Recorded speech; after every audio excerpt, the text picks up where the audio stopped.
السلام علیکم ورحمۃ اللہ۔ آخر کار مفتی طارق مسعود صاحب نے انجینئر صاحب کے دفاع میں فتویٰ جاری کیا، لیکن ساتھ میں مفتی صاحب نے یہ بھی مطالبہ کیا کہ انجینئر صاحب کو چاہیے کہ وہ اپنے بیان کردہ الفاظ پر توبہ و استغفار کریں۔ مفتی صاحب کے اس فتوے کو تو ہم تفصیل میں ڈسکس کریں گے، لیکن سب سے پہلی اور بڑی اپڈیٹ یہ ہے کہ ریسنٹلی مفتی یاسر ندیم الواجدی صاحب کی ایک ویڈیو سوشل میڈیا پر بہت زیادہ وائرل ہو رہی ہے، جہاں پر مفتی صاحب نبی علیہ السلام کے لیے تو نہیں لیکن عیسیٰ علیہ السلام کے لیے سیم وہی الفاظ استعمال کرتے ہیں جو انجینئر صاحب نے عیسائیوں کے ریفرنس سے بیان کیے تھے۔ مفتی صاحب یہ فرماتے ہیں کہ یہودی حضرت عیسیٰ علیہ السلام کو دجال مانتے ہیں۔ سن لیجئے، پروفٹ جیزس کی آپ کے اعتبار سے مڈل ایسٹ میں آئے، یروشلم میں آئے، ٹھیک ہے، یروشلم مڈل ایسٹ میں ہے،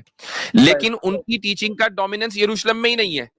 ٹھیک ہے۔ یروشلم میں اس وقت کون ہے؟ یہودی پاور میں ہے۔ جو یہودی حضرت عیسیٰ کو نہیں مانتے، حضرت عیسیٰ کو تو وہ دجال مانتے ہیں، حضرت عیسیٰ کو تو وہ دجال مانتے ہیں، حضرت عیسیٰ کو تو وہ دجال مانتے ہیں۔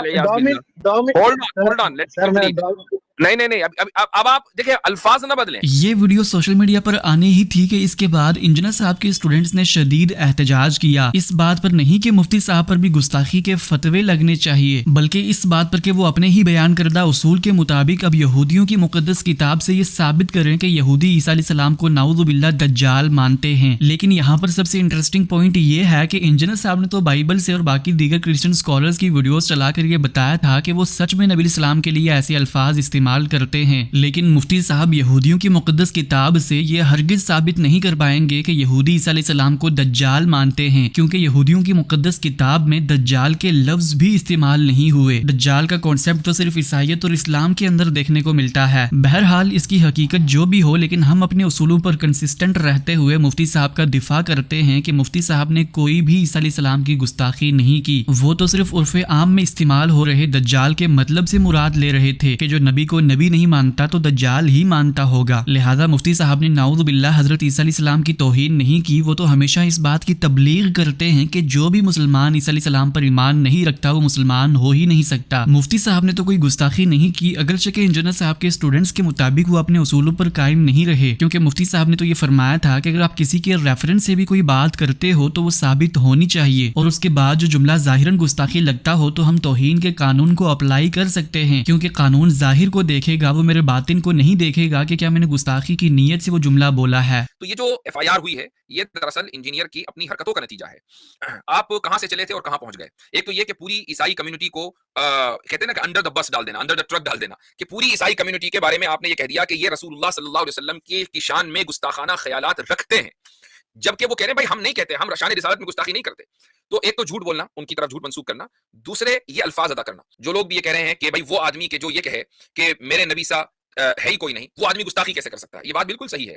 لیکن گستاخی کا ارادہ کرنے یا گستاخی کی نیت پر قانون کام نہیں کرتا، گستاخانہ کلمات کے اوپر قانون کام کرتا ہے۔ یہ کلمات گستاخانہ ہیں یہ نہیں ہیں، یہ اب قانون طے کرے گا، عدالت طے کرے گی۔ اس سے پہلے کسی شخص کو یہ گنجائش نہیں ہے، اجازت نہیں ہونی چاہیے کہ وہ انجینئر کو کلین چٹ دے۔ نیکسٹ اپڈیٹ یہ ہے کہ آخر کار مفتی طارق مسعود صاحب نے انجینئر صاحب کے حوالے سے فتویٰ جاری کیا۔ مفتی صاحب نے یہ فرمایا کہ انجینئر صاحب نے لفظ دجال کی خود نبی علیہ السلام کی طرف نسبت نہیں کی تھی، بلکہ وہ تو مسیحیوں کی طرف بات کو منسوب کر رہے تھے، اور کسی کے کفریہ یا پھر گستاخانہ کلمات کو نقل کرنا، جبکہ ناقل یعنی کہ انجینئر صاحب خود اس عقیدے کے درست ہونے کا اعتراف نہ کرتے ہوں اور نہ ہی ناقل کا مقصد اس غلط عقیدے کا پرچار ہو، تو گستاخی نہیں کہلوائے گا۔ لیکن ساتھ میں مفتی صاحب یہ بھی فرماتے ہیں کہ البتہ کسی کے کفریہ کلمات یا پھر گستاخانہ کلمات نقل کرنے میں بھی شرعاً احتیاط لازم ہے، اور نبی علیہ السلام کے بارے میں کوئی ایسا کلام چاہے وہ کسی اور کی طرف منسوب کر کے نقل کیا جائے لیکن اس میں سوء ادب کا پہلو نکلتا ہو تو ایسے جملوں کے نقل سے بھی اجتناب بہرحال واجب ہے۔ لہذا مسیحیوں کے حوالے سے انجینئر محمد علی مرزا صاحب نے جو کلمات نقل کیے ان کو چاہیے کہ وہ اپنے الفاظ پر اعلانیہ توبہ و استغفار کریں، اور آئندہ کے لیے بہرحال اجتناب واجب ہے۔ مفتی صاحب کے ساتھ ساتھ اہل تشیع کے ایک بہت بڑے عالم علامہ شہنشاہ حسین نقوی صاحب نے بھی انجینئر صاحب کے دفاع میں فتویٰ جاری کیا، اور انہوں نے یہ فرمایا کہ موجودہ مسئلہ جس کی وجہ سے انجینئر محمد علی مرزا صاحب پر ایف آئی آر درج ہوئی ہے، اس میں ان کی زبان سے نبی علیہ السلام کے حوالے سے نقل قول کرتے ہوئے جو لفظ جاری ہوا وہ انتہائی غلط ہے۔ اس مسیحی سوچ کی کوئی توجیح نہیں کی جا سکتی، مگر یہ نقل قول تھا جس کا وضاحتی بیان انجینئر صاحب دے چکے ہیں، لہٰذا ان پر گرفتاری نہیں بنتی۔ علامہ شہنشاہ حسین نقوی صاحب کے ساتھ ساتھ مولانا اسحاق مدنی صاحب کے اسٹوڈنٹ کاشف علی صاحب نے بھی انجینئر صاحب کے دفاع میں فتویٰ جاری کیا، جسے آپ یہاں پر ویڈیو کو پاز کر کے پڑھ بھی سکتے ہیں۔ نیکسٹ اپڈیٹ یہ ہے کہ آخر کار انجینئر صاحب کا 7 روزہ ریمانڈ مکمل ہوا اور اب ان کو جوڈیشل کر کے اڈیالہ جیل منتقل کر دیا گیا ہے، جو کہ انجینئر صاحب کے اسٹوڈنٹس کے لیے خوشائن بات ہے، کیونکہ اب انجینئر صاحب کے وکلاء کے پاس انجینئر صاحب کی بیل اپلائی کرنے کا اختیار ہے۔ اور سوشل میڈیا پر بہت سے لوگ خود سے یہ بات کر رہے ہیں کہ انجینئر صاحب کی بیل لگ چکی ہے، لیکن فی الحال کے لیے یہ خبر سچی نہیں ہے، کیونکہ پہلے انجینئر صاحب کے وکلاء بیل کے لیے اپلائی کریں گے اور اس کے بعد بیل ویٹنگ پیریڈ کراس کر کے لگے گی اور اس کے بعد کوئی فائنل ڈیسیژن آئے گا۔ اور اسی حوالے سے ابھی حال ہی میں سوشل میڈیا پر حسن الیاس صاحب نے انجینئر صاحب کی ویڈیو کو شیئر کرتے ہوئے یہ لکھا کہ لائن ول ریٹرن سون، کہ بہت جلد انجینئر صاحب کچھ دنوں کے بعد پھر سے واپس آئیں گے۔ نیکسٹ اپڈیٹ یہ ہے کہ ریسنٹلی سوشل میڈیا پر اور انڈین مین میڈیا نیوز چینلز پر جاوید اختر صاحب، جو کہ انڈیا کے مشہور آرٹسٹ ہیں، جو کہ خود کو ملحد کہتے ہیں، ان کی ابھی حال ہی میں ہو سکتا ہے کہ مفتی شمائل ندوی صاحب کے ساتھ کانسیپٹ آف گاڈ پر ڈیبیٹ ہو، کیونکہ مفتی شمائل ندوی صاحب نے جاوید اختر صاحب کو ڈیبیٹ کے لیے انوائٹ کیا تھا اور اس کے بعد جاوید اختر صاحب نے کچھ کنڈیشنز کے ساتھ ان کی آفر کو قبول بھی کیا تھا، اور اب آخر میں مفتی شمائل ندوی صاحب نے ان تمام کنڈیشن کو اپنی کنڈیشنز کے ساتھ ایکسپٹ کیا اور باقاعدہ کانسیپٹ آف گاڈ پر ڈیبیٹ کرنے کے لیے تیار ہوئے۔ میں چاہتا ہوں کہ آپ بھی میرے ساتھ ان کی یہ ویڈیو ضرور دیکھیں۔ لہٰذا 3 سپٹمبر کو ان کی اس ای میل آئی ڈی پر جو ان کے ویب سائٹ پہ موجود ہے اور انہوں نے خود ہی پبلکلی لوگوں کے سامنے رکھا ہوا ہے،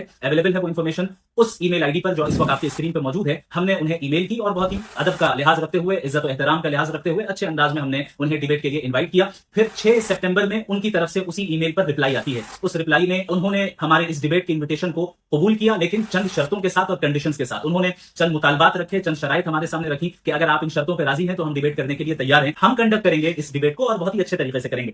لیکن انہوں نے یہ کہا کہ اس ڈیبیٹ کو کنڈکٹ جو کریں گے، یعنی جو منتظمین ہوں گے، جو آرگنائزرز ہوں گے، وہ میں لسٹ دوں گا، اس لسٹ میں سے آپ جس کا انتخاب کرنا چاہے کر لیں، یعنی آرگنائزرز کی وہ لسٹ پرووائڈ کریں گے اور پھر اس لسٹ میں سے مجھے سلیکٹ کرنا ہے کہ میں کس کو آرگنائزر ڈکلیئر کروں۔ تو مجھے لگا کہ یہ اس میں کہیں نہ کہیں بائسنس ہے، اس لیے ہم نے ان کو جو جواب دیا وہ جواب یہ دیا کہ ایسا کر لیتے ہیں کہ ایک آرگنائزیشن آپ کی طرف سے ہو، ایک آرگنائزیشن ہماری طرف سے ہو، یا خود واہیان فاؤنڈیشن یا کوئی اور آرگنائزیشن ہماری طرف سے ہو اور ایک آرگنائزیشن آپ کی طرف سے ہو، اور دونوں مل کر اس ڈیبیٹ کے آرگنائزر بنے، تاکہ کسی بھی طرح کی بائسنس نہ رہے اور ہم بھی مطمئن رہیں اور آپ بھی مطمئن رہیں۔ اس کے ساتھ ساتھ انہوں نے جو چوتھی شرط لگائی وہ یہ ہے کہ آڈینس جو ہوگی وہ عام پبلک نہیں ہوگی، یعنی عمومی دعوت نہیں ہوگی، عام عوام کو آنے کی اجازت نہیں ہوگی، تاکہ کسی بھی طرح علمی ماحول خراب نہ ہو، بلکہ خاص انٹلیکچوئلز لوگوں کو، اکیڈمکس کو ہی ہم دعوت دیں گے، اور اسٹوڈنٹس جو ہوں جو اس موضوع سے دلچسپی رکھتے ہیں انہیں ہی ہم دعوت دیں گے۔ تو ہم نے اس شرط کو بھی قبول کیا، ہم نے کہا کہ ٹھیک ہے، ہم اس پہ راضی ہیں کہ عام عوام کو مدعو نہ کیا جائے، بلکہ خاص انٹلیکچوئل اور علمی شخصیات کو ہی ہم مدعو کریں گے، لیکن اس میں بھی بائسنس نہ ہو اور ڈیبیٹ کے کا جو ہے توازن برقرار رہے، باقی رہے۔ اس لیے ہم یہ پروپوز کرتے ہیں کہ 50% سیٹ جو ہیں وہ آرگنائزیشن بھریں جو آپ کی طرف سے ہے، اور 50% سیٹس ہم بھریں گے، ہمارے آرگنائزر بھریں گے، تاکہ دونوں قسم کی آڈینس وہاں پہ موجود ہو اور کسی بھی طرح کا جو ہے وہاں پر بے توازنی کی صورتحال وہاں پر قائم نہ ہو۔ 5ویں جو ہے انہوں نے شرط لگائی کہ یہ ڈیبیٹ ویڈیو ریکارڈنگ اس کی ہوگی، ویڈیو ریکارڈڈ ہوگی، اور اس کے بعد ہر ایک کو، دونوں میں سے ہر ایک کو ان ایڈیٹڈ کاپی مل جائے، اور اس کے بعد جو جہاں یوز کرنا چاہے ہم کریں۔ ہم اس سے 100% اتفاق رکھتے ہیں، اور ہم نے آگے بڑھ کر یہ پروپوز کیا کہ صرف ویڈیو ریکارڈنگ نہیں ہوگی، بلکہ ویڈیو ریکارڈنگ بھی ہوگی، لیکن اس کے ساتھ ساتھ مختلف پلیٹ فارمز پر ہم لائیو اسٹریمنگ بھی کریں گے، تاکہ پوری وہ ڈیبیٹ جو ہے پبلک ایکسس میں ہو، اور بعد میں ہمیں کوئی اس طرح کا اندیشہ نہ ہو کہ ہماری ویڈیو کو ایڈٹ کر کے غلط طریقے سے استعمال کیا جائے، یا ان کی خود کی ویڈیو کو غلط طریقے سے استعمال کیا جائے، بلکہ پبلکلی وہ پوری ڈیبیٹ اویلیبل ہو اور لائیو اسٹریمنگ ہو اور ریکارڈنگ بھی ہو۔ ہم نے انہیں یہ سجیسٹ کیا، اور یہ تمام جوابات ہم نے تفصیل کے ساتھ 7 سپٹمبر کو ان کو اسی ای میل میں ہم نے جواب دے دیا اور رپلائی کر دیا۔ اور یہ آفر ڈیبیٹ والی ابھی بھی اوپن ہے، ابھی بھی ہم اپنے انویٹیشن پر اسٹینڈ کرتے ہیں، اور ابھی بھی ہم اس پہ کھڑے ہیں، اور ابھی بھی ہم اس کے لیے تیار ہیں کہ اگر انہیں یہ شرائط پر وہ تیار ہیں اور راضی ہیں، اور ان تمام چیزوں کو اگر ہم آسانی کے ساتھ میوچول انڈرسٹینڈنگ کے ساتھ کمپلیٹ کر سکتے ہیں، تو ہم اس اکیڈمک اور پیسفل ڈیبیٹ کو کنڈکٹ کریں، تاکہ ایک علمی ماحول بھی بنے، اور جو غلط فہمی آپ کی جانب سے اسلام کے متعلق اور اللہ کے متعلق جو شکوک و شبہات پھیلائے گئے ہیں، ان کا صحیح جواب بھی لوگوں کے پاس پہنچ سکے۔ یہ تھی آج کی ساری اپڈیٹس، ملتے ہیں اس طرح کی نئی اپڈیٹس کے ساتھ، تب تک کے لیے اللہ حافظ، السلام علیکم ورحمۃ اللہ۔